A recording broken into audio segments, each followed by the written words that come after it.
al doctor Gustavo Salle. ¿Qué tal? Buen día, ¿cómo le va? Buen día, Laura.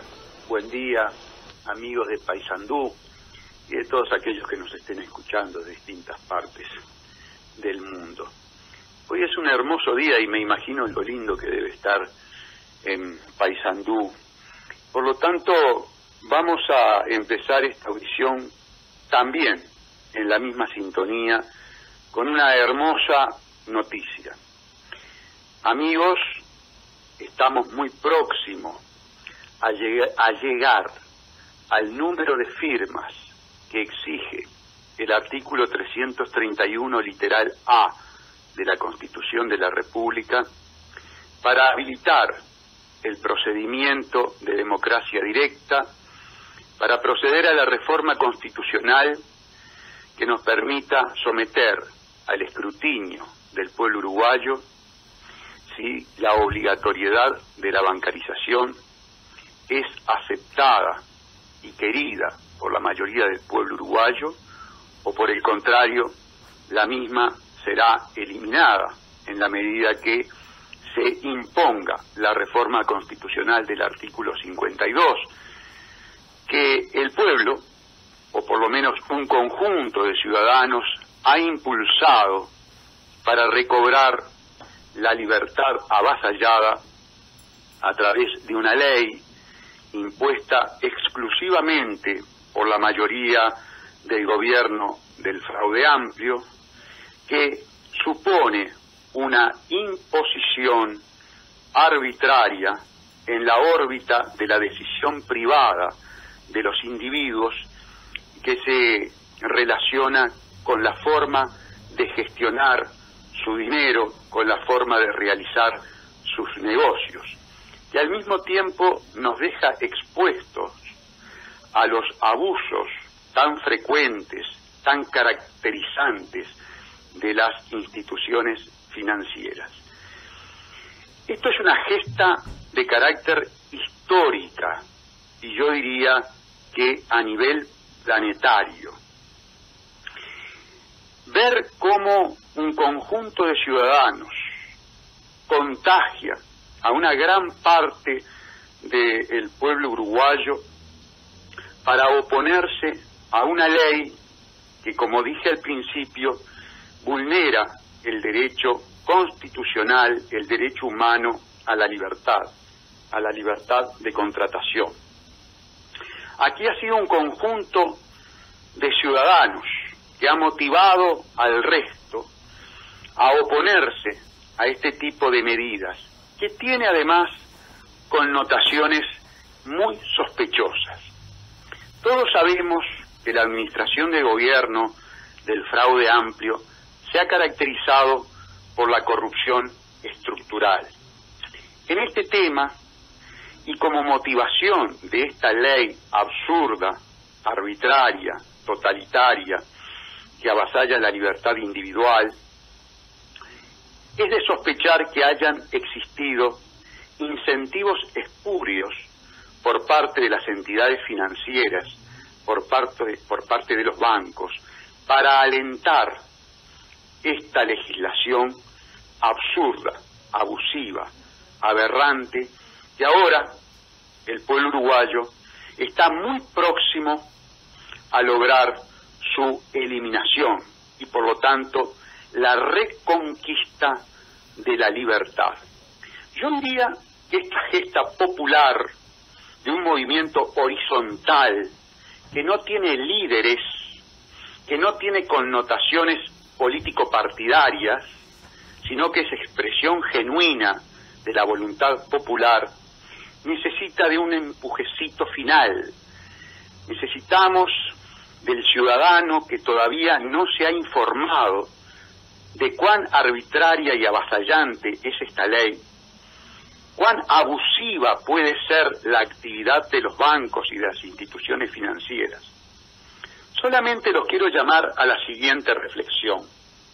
Adviertan de un asesor presidencial muy allegado al doctor Vázquez y a los negocios privados del doctor Vázquez, me refiero al presidente de CUTSA, Juan Salgado, cuando sintió las consecuencias del temperamento abusivo que caracterizan a las instituciones financieras, a través de un aumento absolutamente unilateral de las comisiones que una tarjeta vinculada a CUTSA le imponía a dicha empresa, salió a los medios de comunicación a advertir que ese tipo de comportamiento abusivo de mantenerse la obligatoriedad de la bancarización se iba a generalizar y que por lo tanto lo que estaba sufriendo CUTSA lo iba a sufrir cada ciudadano en particular. Pero ponderen ustedes la diferencia que existe entre la potencialidad negociadora de una sociedad anónima como CUTSA, que tiene el oligopolio del transporte capitalino, frente a una institución financiera, y ahora lleven esa ecuación a la de su situación en particular. Un ciudadano común, individualmente considerado, enfrentando instituciones banqueras, instituciones financieras, que normalmente, o yo diría absolutamente, en todos los casos, se maneja con contratos de adhesión, con letras muy chicas, que impone condiciones abusivas y que ustedes tienen que firmar sí o sí, precisamente por la coerción que ejerció el Estado, por la obligatoriedad, por el prepo del legislador a obligarlos a que su dinero, después que ustedes lo ganan con el sudor de su frente, no lo pueden disponer libremente, sino que se los tiene que llevar al banquero. Y le tienen que transferir la propiedad, para que luego el banquero, obviamente cobrando, les restituya la propiedad de su dinero. Existe además otro elemento, amigos. Esta legislación constituye una verdadera ingeniería jurídico-financiera. ¿Qué quiere decir ingeniería jurídico-financiera? Quiere decir que el legislador, en la ley, ha dejado un cheque en blanco para que, a través de reglamentaciones engorrosas, de difícil interpretación, de difícil acceso por parte del ciudadano común, pueda enterarse de todos los vericuetos que tiene precisamente la bancarización obligatoria. Esas trampas, verdaderas estafas intelectuales que ha dejado el legislador para que el banquero y las instituciones financieras puedan abusar del ciudadano común, es a la que nosotros les estamos poniendo un fin, es decir, le estamos poniendo un parate, le estamos diciendo al legislador: no admitimos las estafas intelectuales de ustedes para engañar al pueblo y dejarlo vulnerable a los abusos que realizan normalmente, sistemáticamente, estas instituciones financieras. Amigos, yo les puedo garantizar que a nivel planetario, a nivel mundial, lo que está realizando gran parte del pueblo uruguayo en ponerle un parate a la arbitrariedad del gobernante frente al gobernado es histórico. Se puede decir que esta gesta del pueblo uruguayo, que vuelvo a repetir, no tiene colores partidarios, tiene un profundo sentido artiguista. Yo creo que en este movimiento popular, yo creo que en esta iniciativa de democracia directa, de expresión de la soberanía del pueblo, aquello de que mi autoridad emana de vosotros y cesa ante vuestra presencia soberana, es una conquista verdaderamente artiguista, verdaderamente nacional. Esta es la expresión objetiva, práctica, la objetivación real de esa célebre frase republicana, democrática, del ideario artiguista. No es soberanía de los legisladores, no es soberanía de Mujica. Vaya a saber en qué condiciones secretas de pactos tan habituales ahora entre la banca privada, las instituciones financieras y el gobierno, esta expresión autoritaria cesa ante la soberanía del pueblo uruguayo, esa soberanía que nos enseñó José Artigas y que se expresa precisamente a través de un mecanismo democrático, constitucional, propio del Estado de Derecho, que es el artículo 331, literal A, de la Constitución de la República. Yo creo que vamos a llegar a las firmas. Y analicen lo siguiente. Llegar a las firmas, amigos, no significa eliminar la obligatoriedad de la bancarización, y menos aún la bancarización que no está en discusión. No se dejen engañar por los estafadores intelectuales. Este movimiento no elimina la bancarización. Este movimiento popular, horizontal, sin colores políticos partidarios, lo que hace es eliminar la obligatoriedad de la bancarización. Es decir, que la persona que quiera utilizar los medios financieros, las personas que quieran contratar con los bancos, lo decidirán con total autonomía, independencia, gobernando su propia libertad individual, sin que el Estado, en un tema que no tiene interés general, eso está probado a nivel planetario, no hay ejemplos de obligatoriedad de la bancarización en todo el planeta, es un invento del laboratorio uruguayo, lo resuelve usted conforme a su leal saber y entender y al manejo soberano del esfuerzo de su trabajo. Les decía que entonces faltan pocas firmas, pero aún están faltando. Necesitamos redoblar los esfuerzos. Les quiero significar con un sentido informativo lo siguiente. El plazo que ha puesto la comisión ha sido el 19 de abril. Ello ha sido para impulsar a los uruguayos que idiosincráticamente dejamos para último momento cosas muy importantes. Pero ¿saben qué?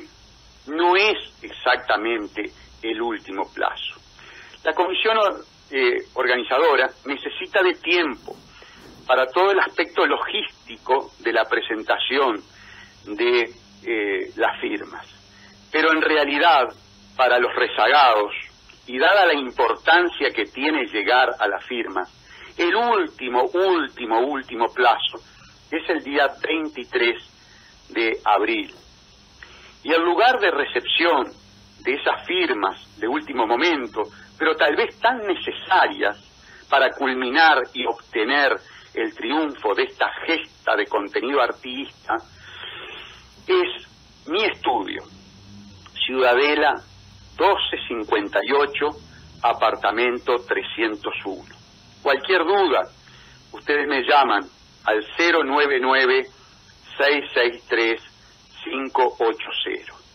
El día 23 de abril, en mi estudio, siempre habrá gente dispuesta a recibir esas papeletas de los rezagados de último momento, los sobres que nos llegan por el correo, por las distintas formas de hacer llegar las papeletas. Estaremos las 24 horas del 23 de abril para poder dar cima a una expresión de democracia directa, de soberanía popular, de lucha por la libertad y lucha por el respeto a la propiedad privada. Nadie nos puede obligar, nadie nos puede conminar a que el esfuerzo de nuestro trabajo, el dinero o el esfuerzo que realizamos durante toda la vida y que se traduce en las pensiones, en las jubilaciones, primero tengan que pasar por las manos del banquero, de las instituciones financieras.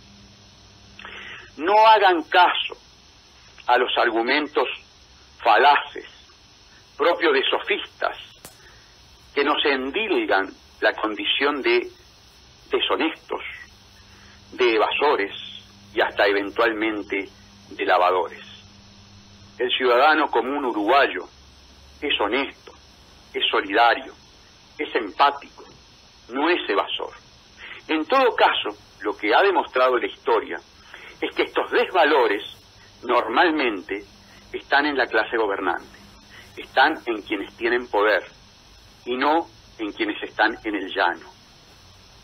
Fíjense, a mí me gusta ejemplificar. Un gran operativo de lavado, como fue el del Turco, no se descubrió por la bancarización obligatoria. Nada tuvo que ver la obligatoriedad de la bancarización con el descubrimiento del ilícito del ciudadano turco. Fueron las redes, fue la exhibición que hizo el turco de su Ferrari blanco en Malvín la que permitió comenzar la investigación. Y cuando la investigación se profundizó, encontramos cosas muy sospechosas. Primero, encontramos que el defensor del turco fue el ex canciller y ex secretario de la presidencia, asesor de Tabaré Vázquez y abogado privado de Tabaré Vázquez en todos los problemas en que ha tenido con la justicia nuestro presidente de la República, que ahora está teniendo otro, en virtud de la denuncia que nosotros le formulamos por el tema de no haber denunciado en tiempo y forma los crímenes de lesa humanidad de los cuales estuvo en conocimiento. Pero me refería que es su abogado privado, el doctor Gonzalo Fernández, el que defendió al turco. Sospechosamente, de ese lavado, gran parte se hizo por intermedio de las ventas de vehículos y inmuebles que les realizó un amigo del presidente, el dueño de Autolíder, Carlos Justin, que le vendió su casa en la Marina de Santa Lucía, le vendió unos cuantos Mercedes-Benz. Fue el mismo que le vendió sin licitación pública y en condiciones sospechosas el avión al presidente de la República, con la mediación del asesor presidencial, Salgado, que curiosamente, paradójicamente, también se queja de los abusos que implica la obligatoriedad de la bancarización. Y yo tengo mi duda, tal vez lo revisemos cuando hagamos el conteo, es muy probable que nos encontremos con la firma de Salgado para habilitar el referéndum del artículo 331 de la Constitución de la República. Y ustedes saben que ese ciudadano turco pasó por la Fiscalía General y pactó con la Fiscalía General. Ustedes saben que yo a la Fiscalía General, que la dirige el doctor Vázquez por imperio del artículo 197 de la Constitución, la llamo maquinaria de encubrimiento e impunidad. Y curiosamente este ciudadano turco, con un lavado de 8 millones de dólares en las condiciones que yo estoy poniendo de manifiesto, no estuvo ni un solo día preso en nuestro país. Y el cómplice de él, que tenía antecedentes penales y que entonces, en función de la ley, no podía beneficiarse de ningún tipo de libertad vigilada como se benefició el turco, trajeron un forense que lo levantaron de la cama y certificó una enfermedad para que también pudiera gozar de la prisión domiciliaria. Cosas raras, ¿vieron?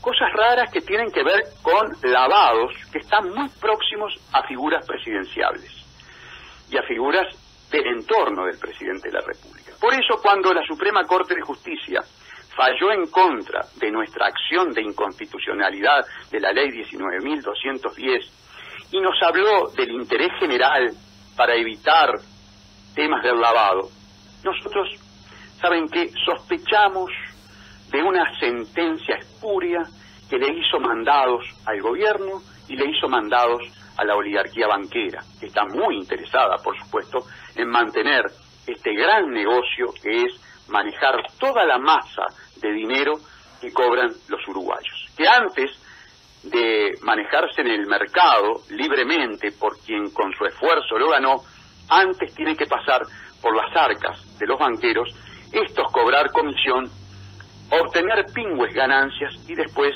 proceder a la restitución. Amigos, es importante que ustedes ponderen lo siguiente. Hemos tenido a la gran prensa en contra.